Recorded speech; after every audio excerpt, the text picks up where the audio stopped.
Tous ces versets qui sont derrière vous ici nous révèlent tout simplement que dans les villes, il y a des âmes à gagner. À Jérusalem, ce jour-là, 3000 ont été gagnés. Acte chapitre 2. Savez-vous qu'il y a des 3000 qui doivent être gagnés à Paris? Quand vous les voyez en train de marcher là, arrêtez de chercher que la chair du pasteur qu'on vous donne le micro. Tout chrétien a un ministère à temps plein. Les uns ont leur chair ici, les autres ont leur chair à l'université, à l'école, sur Internet et là où ils travaillent. Un homme disait, pourquoi entendront-ils parler de l'évangile 2 fois alors que plusieurs n'ont même pas entendu une seule fois? Pourquoi? D'autres ne vont même pas entendre une seule fois.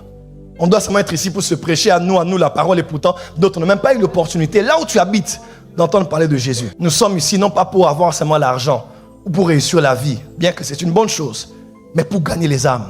Je dis pour gagner les âmes à Jésus. Ne les laissons pas aller en enfer, ils doivent être sauvés et donner leur vie à Jésus-Christ, le Fils de Dieu. Dis à ton voisin, les âmes de la ville. Avancez avec moi, s'il vous plaît. Il faut connaître la spiritualité des villes. Paris n'est pas une ville, Paris est un temple. Paris n'est pas une ville, Paris est un sanctuaire.